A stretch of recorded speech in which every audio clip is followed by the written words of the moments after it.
what is the biggest thing that's keeping you stuck? Why do you feel discontent despite achieving what you thought you needed? Something's missing. You've tried other solutions, but nothing has truly fixed your problem, up until now. Download the 3 reasons you're feeling discontent and how to fix it fast at www.jedbrotherson.com and quickly create a clear roadmap that helps you find peace, clarity, and fulfillment. Welcome to the Pulverizing the Patterns podcast, where Jed Brotherson takes you on a journey to confront the roots of your discontent and emerge significant. Each week, we dive deep into themes like overcoming harmful family dynamics, standing up for yourself with courage, speaking out against injustice, and cultivating healthy, authentic relationships.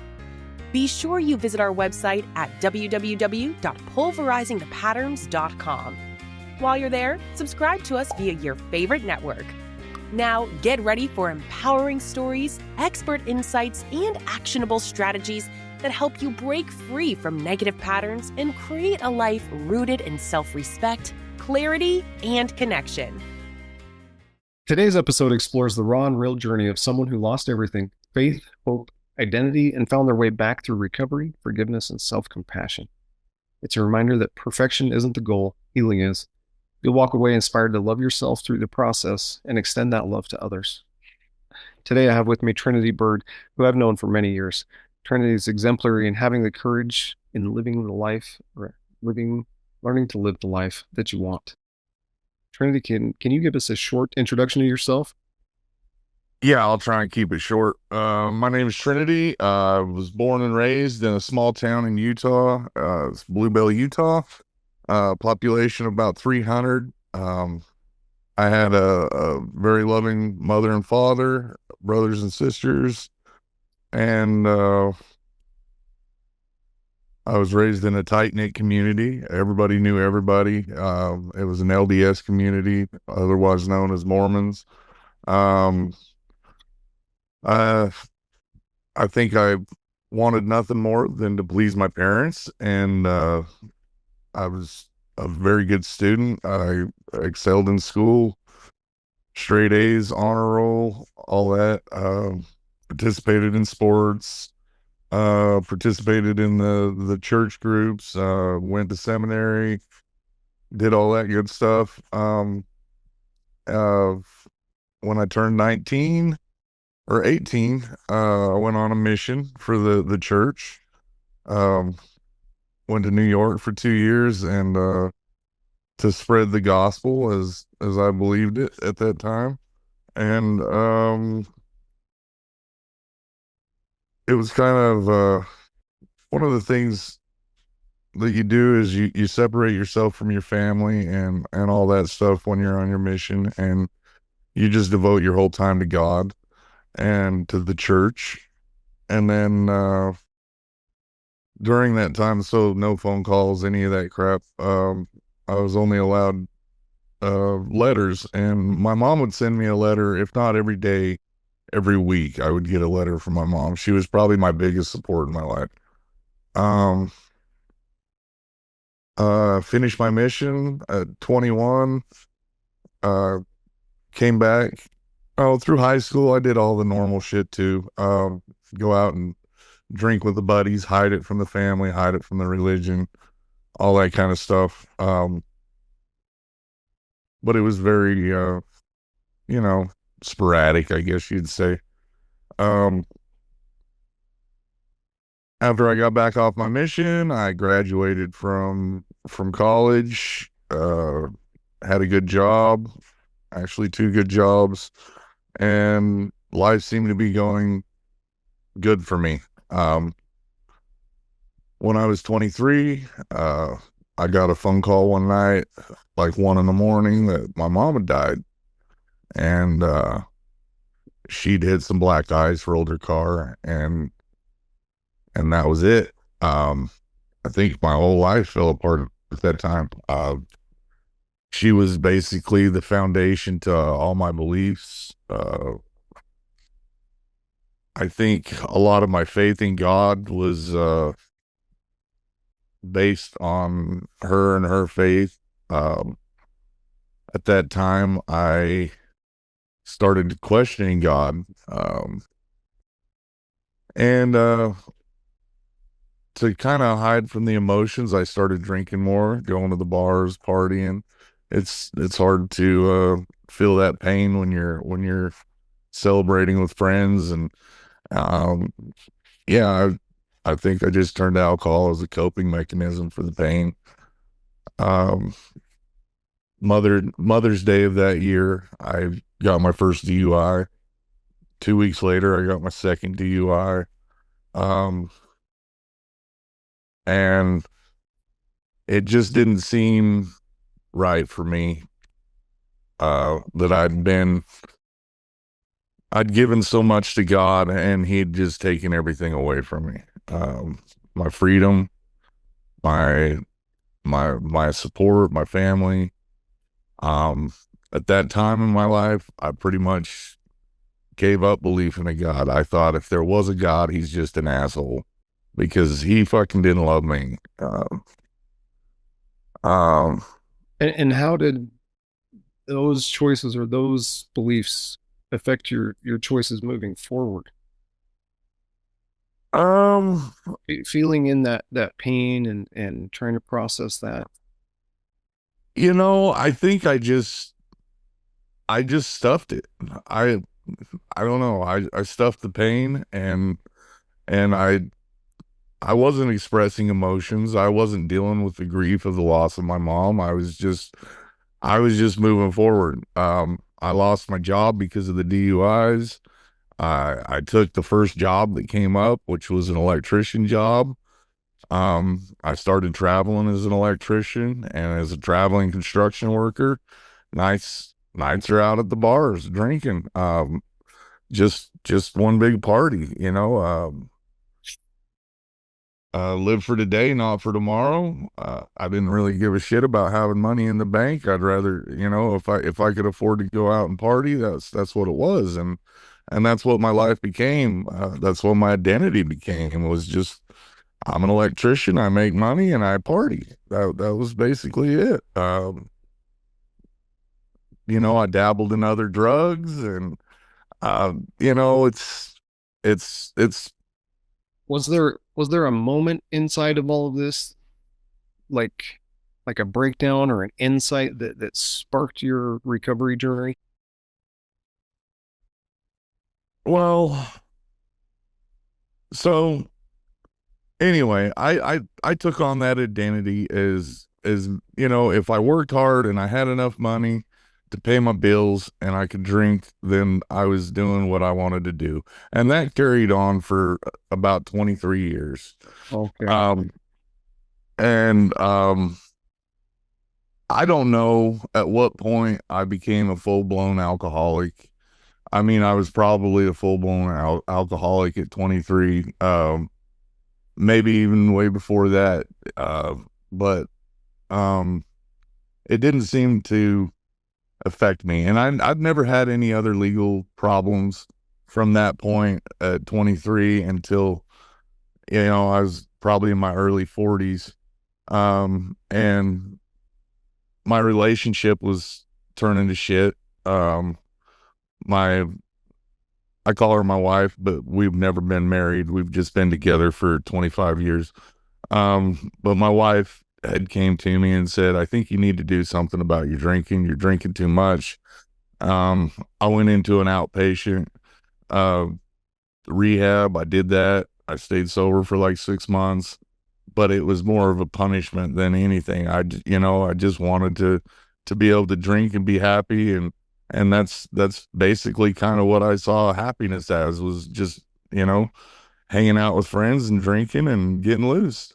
Um, and then about 3 years later, it got to the point where she was going to leave me if I kept drinking. She pushed me into, the outpatient didn't work, so she pushed me into a inpatient rehab. And this was a nice place. It was 70 acres, had a bass pond.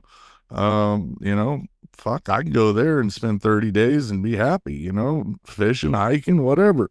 Um, it was about that time that COVID broke out. I didn't, I don't think I really wanted to be sobriety. I didn't want to be labeled an alcoholic. I thought labels were bullshit. Um, so I mean, I went through the rehab. I got out. Alcoholics Anonymous meetings were all shut down because of COVID. I could have went online and done the Zoom meetings. To me, I thought that was bullshit because it's fake. It's online. It's not real. So I didn't do those. Um, and you know, I stayed sober for about a year and a half. Work pressures got too much, and I started drinking again. And the progressiveness of alcoholism is extreme because within, I don't know, 3-4 months, I was drinking heavier than I'd ever been drinking before. I was drinking at work. I was drinking in the mornings on the way to work. I was drinking all day at work. Um, my tolerance was high enough that most people didn't know. If they did know, they didn't say anything because I guess I was still useful as a worker, even though I was drunk, or drinking. Um, it began to get worse and worse. It just progressed. It progressed to the point where in August, or actually it was June of 2024, I was drinking all day, every day. And I knew it was a problem. Um, I was having pains in my liver. I needed to do something about it. And I'd been through rehab before, so I knew everything. I knew I could fucking get over it if I could just get through the DTs, um, the withdrawal symptoms, whatever. I went to my family doctor and I asked him for a prescription of Valium or whatever the hell it is. I think it's Valium that they give you for DTs. And I said, I just need to get through the DTs. Can you prescribe me this? And he said, have you thought about rehab? And I was like, I've done that before. I know what they're going to tell me. I'm not going to get anything out of it. Just give me the meds. I'll go home, clean up for a week, and I'll be good to go. He gave me the prescription. I went home. I took a week off work. I detoxed, fucking thought I was good, said I wasn't going to drink no more, went back to work, and I drank. And a week later, I was fired for drinking, suspected drinking on the job.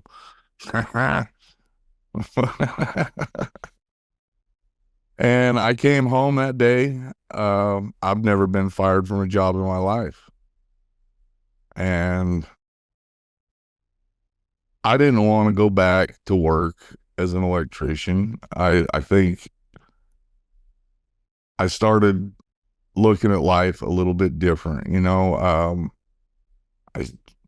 I knew that that's not where I was happy. I knew that that's not where I was meant to be. I felt like I'd sold myself short. I've done it for so long that I was very proficient at it, very good at it, but it didn't bring me any kind of joy or happiness. I didn't really feel like there was another option because you've done it so long that what else are you going to do? You have nothing else to do. And I was helpless. I couldn't stop drinking, so I couldn't just go out and get another job. Well, I probably could, but I'd have got fired from that one. And I couldn't go back to my family doctor and get another detox round. He wasn't going to do that for me. I felt really fucking hopeless. I couldn't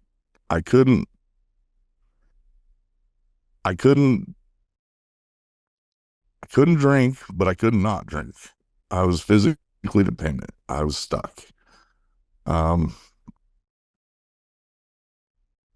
If I didn't drink, I was shaking, sweating, looked like hell. Nobody's going to hire that person. If I did drink, I smell like booze. Nobody's going to hire that person. I didn't want to do that job anyway. I really had nothing to live for. I contemplated suicide. I'd always thought that suicide was for weak-minded people or cowards that were just looking for an easy way out. Turns out I'm too much of a fucking coward to fucking commit suicide. I couldn't think of a way to do it that wouldn't injure my wife.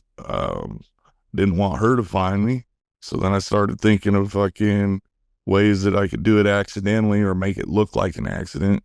But that was all bullshit because none of that's foolproof. And I didn't want to suffer. It was fucked. My wife came home that day and I told her that I was fired and I didn't know what the fuck I was going to do. And she loved me enough to stay with me. And I said, I guess I'll try rehab again. I mean, I had no other options. And so the next day I got up. Again, I had to drink. So I was drinking and making phone calls, trying to find a rehab place. And through that process, I found out that my employer had canceled my insurance the day that I was fired. So I had no insurance. I couldn't go to rehab. So now I'm double fucked. And angry at the world, angry at God, angry at whatever, the universe. Nothing was going my way. Nothing. And then my wife was able to go to her employer, tell them that we'd lost our insurance because I'd lost my job. And through that, they said, well, if you can show that you had a major life-changing event, then we can get you put on our insurance. So I started this dance with the insurance people, still drinking, just to keep the shakes and the shitty feelings away. I was drinking, and I was dealing with the insurance folks. It took about 30 days for me to get through that.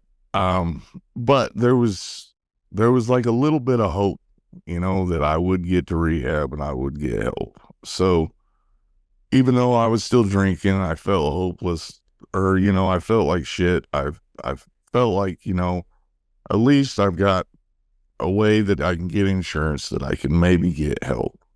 And I found a place that was willing to take me. No money out of pocket.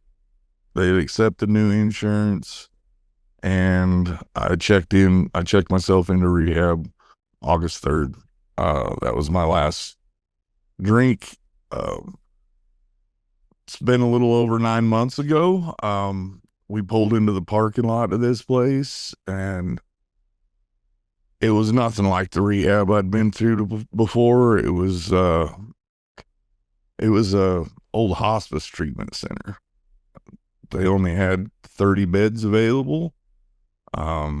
There was no campus. It was a parking lot in a building.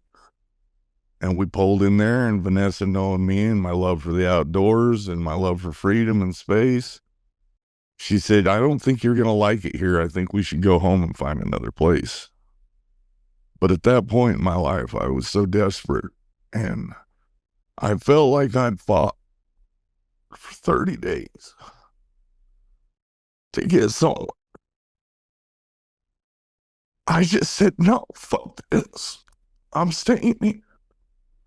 I'm either going to get it here or I'm not going to get it. And it turns out that, if you'd have told me then that was the best thing that was ever going to happen in my life, I had to call bullshit. But it was. I'd reached the lowest I'd ever been in my life. And I went in there and I I did everything they asked. Uh, uh,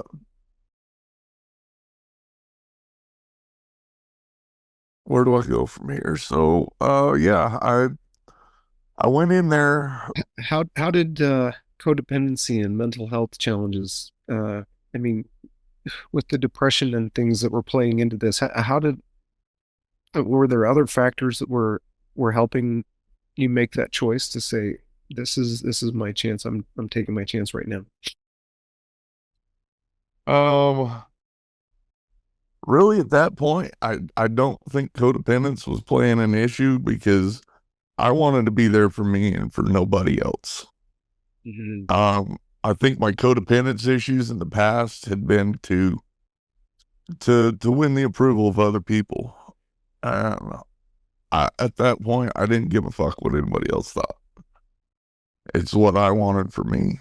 Um, Right. Depression, I think that I'm not naturally a depressed person. Um, I think everybody goes through depression. I think for me, my depression was brought on by the alcohol and my circumstances. They wanted to give me antidepressants while I was in there, but I said no because I want to learn to live without that shit. I don't want to be dependent on anything. Uh, and anybody that's gone through this is going to know that your moods are not regulated well when you're going through detox and coming off of a chemically dependent state. Mm. Um, I was only scheduled to be there for 30 days, and it was just a flood of emotions. All the repressed emotions that I'd had were just pouring out of me daily. I cried daily.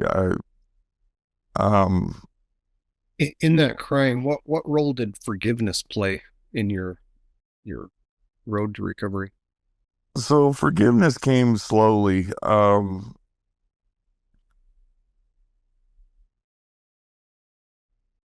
Uh, I guess as I began to understand the science and the nature of addiction and dependency, I realized I started to realize that it's normal. Well, normal's a setting on a washing machine, but um, I'm just a human being, and this is what human beings go through. This is what they do. I was able to forgive myself because I knew that the things that I was doing was not me. It was the alcohol. Um, so I guess it was the learning about alcoholism itself that brought on forgiveness, or at least forgiving myself. Um, yeah, I don't know how to answer that question. How did your values change through this process? Like how did that influence what kind of work you're willing to pursue? Like the whole value of happiness, or what did it help you feel, or like that you were able to find that one thing or something that was missing that you thought was missing in the happiness? I don't think there was really a light bulb moment. It all came gradually, but it it started. I mean, man, there's a lot of self reflection and a lot of thoughts that go on. Mm. While I was there in rehab, I had two of the best counselors that I think I could have had ever in my whole life. Um, they just started challenging me spiritually, emotionally, mentally, and there's a whole spirituality to this thing that's not really talked about. I know anybody that's ever been through Alcoholics Anonymous is going to say it's a threefold disease. It's a disease of your mind, your body, and your spirit. Um, the the mind part is it's a disease that tells you you don't have the disease. The body part was the physical dependency. The spiritual part, I think, was a big part that I was lacking. Growing up um, in the religious environment that I'd grown up in, I think I'd learned a lot of mistruths, or um, I don't even want to yeah, I'll say mistruths, but a lot of ideas that I couldn't really reconcile in my head. I couldn't say that, um, I'm not supposed to be judging, and then judging of judgment was a huge fucking thing. So you want to talk about forgiveness, Mm-hmm. judgment. So number one, the first thing, I had an openly gay therapist, and never in my wildest dreams would I had ever fucking pictured myself being open and honest with a gay man. Um, that was part of the judgment that religion had taught me, that, being homosexual is wrong. Um, this man offered me love when I couldn't love myself. And he coaxed me in spirituality in a way that I'd never been coached. Um, I for me, I had a hard time separating spirituality from a religion, um, because I didn't believe there was a God. You know, and then he said, "Well, if there was a God, what would it be, or what would his characteristics be?" And so I started trying to decide what God would be, and if I thought of a God, I thought God would love me, and I thought God would be fair. I thought God would, um a bunch of other things, and then he said, "Well, what's God if he's, what's not God? If God's those things, then what's not God?" And God would not be judging. He would, if he's loving, he can't be judging. And um yeah, that goes back to the forgiveness thing. I can't judge myself based on these previous beliefs that I had. I had to basically like tear down all my beliefs to basically nothing, and then start pulling the truths out of that, and rebuild those ideas on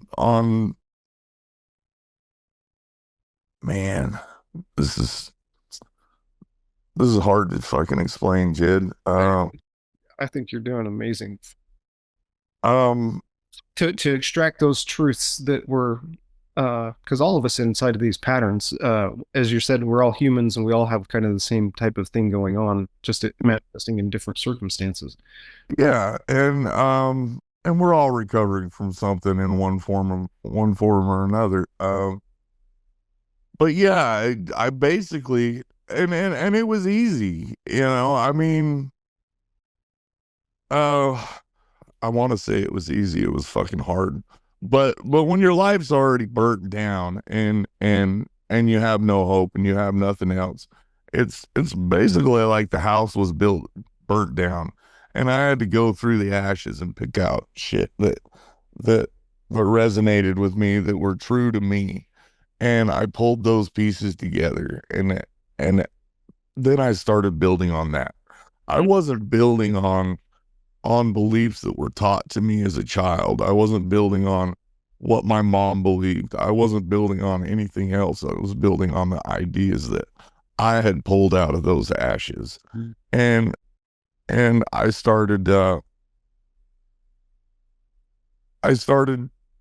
trying to be more spiritual. I tried,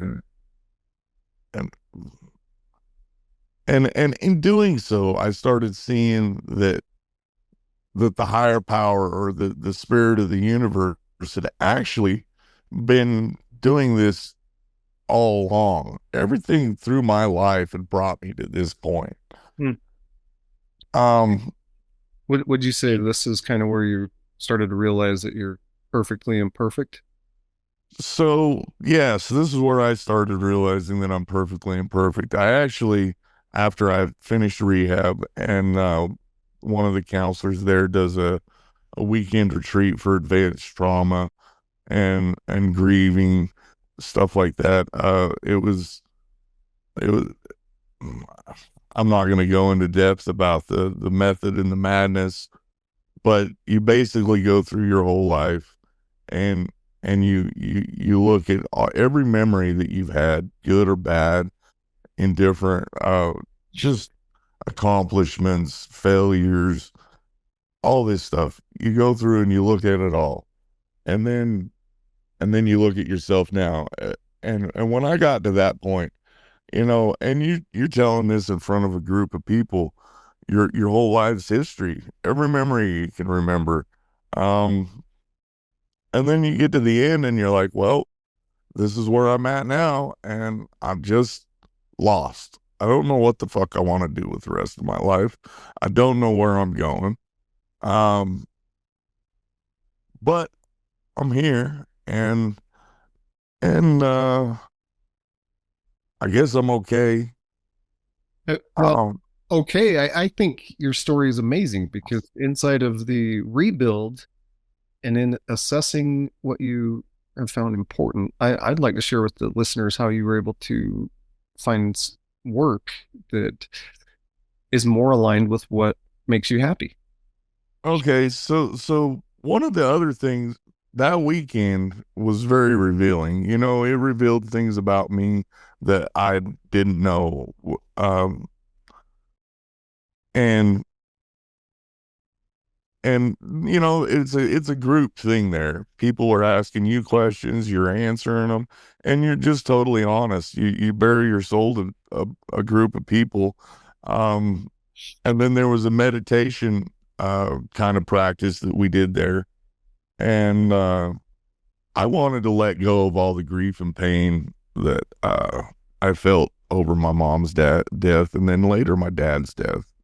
Um, and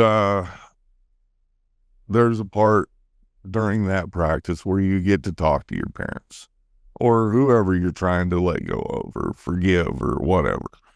And I went through that. I talked to my parents, and I really felt like they were there with me. Spiritually, it's crazy. The energy in that room was so heavy. Um, it's probably the closest thing I could ever say to having a spiritual experience, and awareness that there's something way greater than me out there. Um, and then the therapist at the end, she wanted me to talk to myself. And that was fucking hard. Um, but it was during that conversation that I realized that I am exactly the way the universe created me, or my higher power. That all the things that I've done in life, I don't think anything happens by chance. Everything happened the way it was supposed to happen to put me in that room at that point, that I could realize that my creator created me to be there in that point, in that moment, the way I was. Um, Imperfect as I was, that's who I was. That's where I was. That's where I was meant to be. And that's it, It was perfect that I was imperfect. You know, the mistakes I've made, the choices I've made, the decisions I've made, all put me there Hmm. to realize that I was still okay. Um, and honestly, everything from there forward has been um has built off of that. Um, Tell us a little bit about that, like all just what that looks like now, like how so much it changed. So what it looks like now, I left there and I still had no idea what I was going to do with the rest of my life. I knew that helping other people brought satisfaction. It brought that warm, fuzzy feeling to me. And to be honest with you, I still don't know what I want to do with the rest of my life, Jed, but I realized I had to do something, and I had to do something different. So I started looking for jobs that would not require so much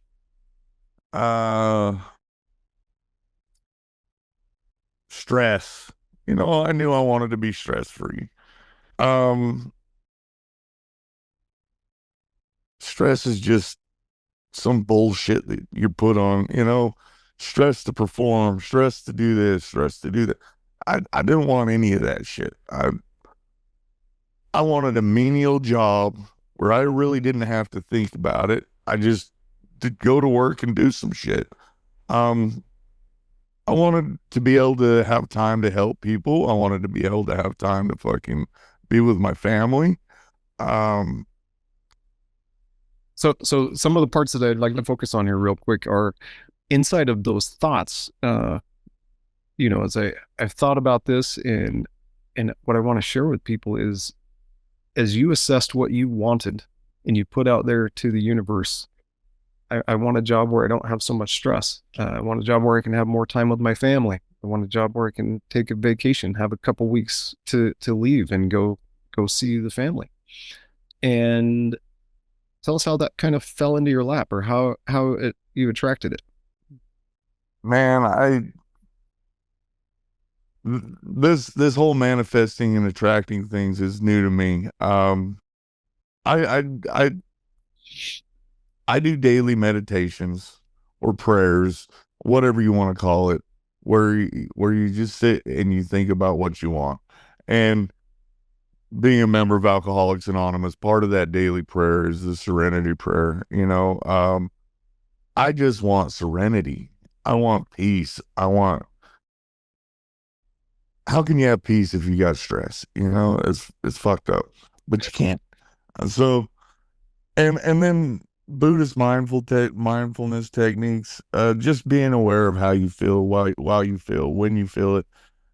Anyway, so I thought I would just take a job that didn't require a lot, that I could just focus on what I wanted to do with the rest of my life. Maybe go back to school, and that's still in the in the works. Maybe so, maybe not. We'll see. But I knew I enjoyed being outside. I knew I enjoyed the outdoors. I knew I enjoyed helping people. So I was looking for a job that I could do those things.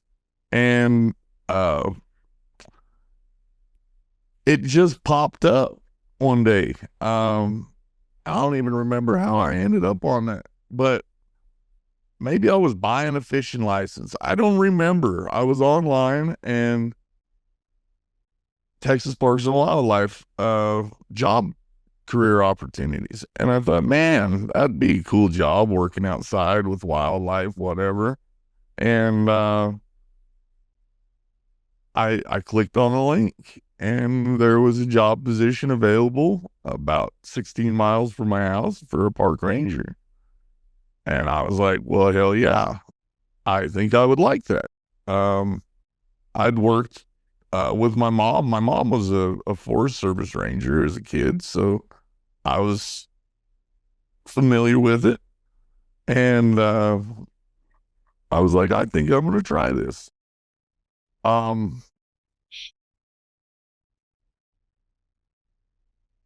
Filled out an application, and it feels like, anyway, did the interviews, got the job. It feels like where I'm supposed to be right now. Mm. It's not a great paying job, but I get to be outdoors. I get to work with nature.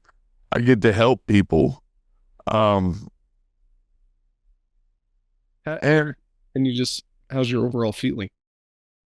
my overall feeling is pretty peaceful, even in the shitty times when you're fucking cutting brush or doing hard labor. There's just a peace about it. It's part of it.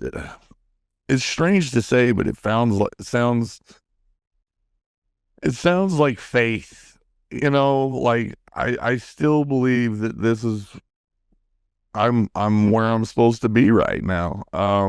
That sounds so great. Can we?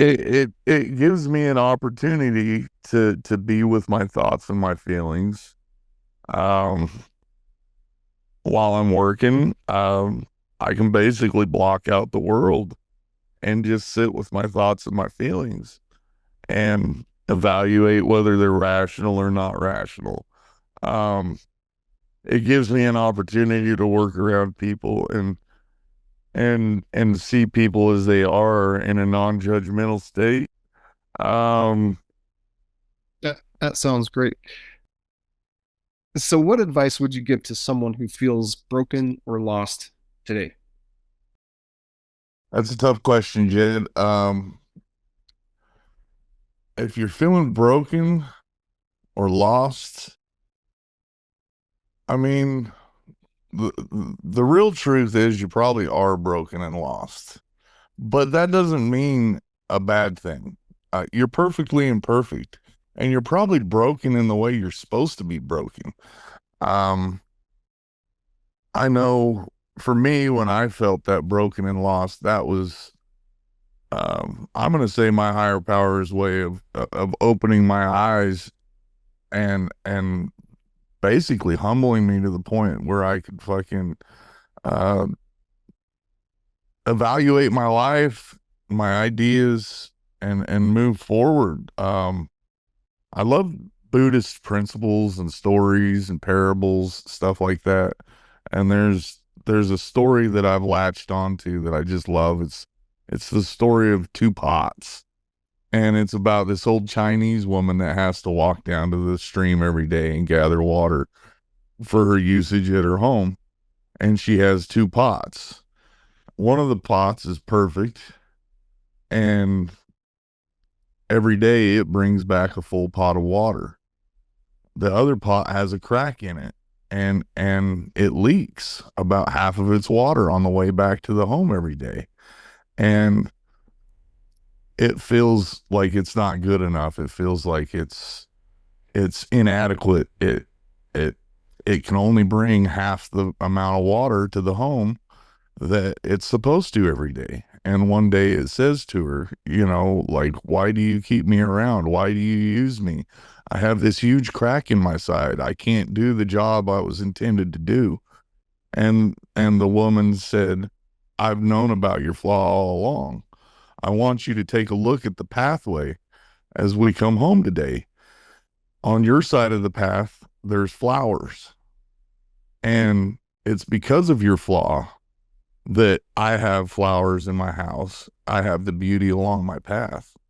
And to me, it's our flaws that make us who we are. Um, it's our imperfections, it's our brokenness that makes us who we are, and that who we need to become. It allows us to see the beauty that we can bring out in other people. And yeah, man, where do I go from there? Where do you go from there? That's an amazing story. I love Uh, the points behind that. If there was one gift that you could offer listeners, what would it be? the one gift Yeah. to know you're perfectly imperfect, and that things are the way they're meant to be for a reason. There are no chances in life, or no chances. Things happen for a reason. You don't always understand the reason, and you don't have to understand the reason. If there's one thing I could give to everybody, it would be the belief that things happen for a reason. Just believe they happen for a reason, and yeah, Yeah, I think that's and what. I agree with you. I've learned some different terminology around them, as these experiences are for our mirrors. But yeah, everything is here for our journey. As part of your journey, through rehab and stuff, what's one thing that you wish more people understood about recovery? whether from substances or religion or relationships? I think what people, it's not as stigmatized today as it has been in the past with recovery and everything else. I think a lot of people think that it's a weakness. And I think that more people need to understand that it's about strength. It's not about weakness. It's kind of paradoxical, but your strengths come from your weakness. Um, Mm-hmm. I don't know if that answers the question, but No, yeah, I think it does, because I mean, that's your story. That's your journey, right? And that's where you were able to find that strength. That's where we're all able to find that strength. yeah. Do you have any final thoughts on self-love, recovery, connection, what's possible? Maybe what does perfectly imperfect mean in the context of this whole story together? Perfectly imperfect. Oh man, what does it mean to love yourself? Man, these are tough questions, Jed. Final thoughts.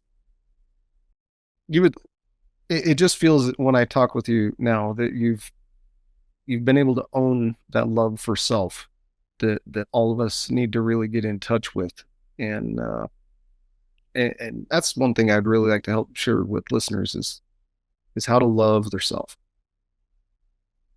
You know, I think honestly, I think I've heard people say that if you want to gain self-esteem, do esteemable acts. I think if you want to love yourself, you've got to do things to love yourself and to love others. I think a big part of my journey has been doing very small things. Um and small things to show love for other people. Honestly, just being a person to talk to. Um, you don't have to have all the answers. You don't have to have any answers. Just being an open ear, a kind smile, a kind gesture, opening the door for people. I think those little acts give you those warm smiles from people that that let you know you're appreciated and you're loved. And if you know that you're appreciated and loved, it makes it easier to love yourself. Man, that's so well said. I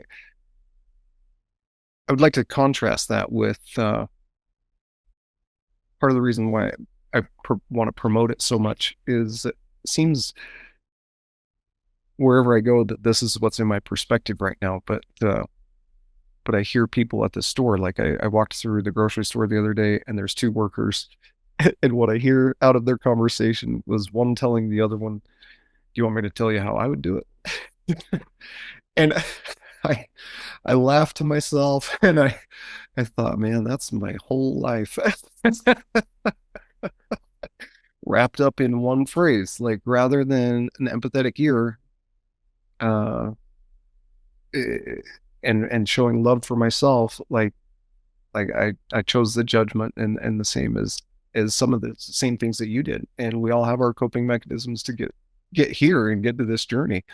I want to thank you so much for your time today and your openness, your vulnerability, and your strength, my friend. I'm glad to be here, Jed. Thank you for tuning into the Pulverizing the Patterns podcast, where Jed Brotherson takes you on a journey to confront the roots of your discontent and emerge significant. Remember to visit our website at www.pulverizingthepatterns.com and enjoy even more great episodes like this one. Again, while you're here, subscribe to us via your favorite network. We look forward to seeing you next time on the Pulverizing the Patterns podcast.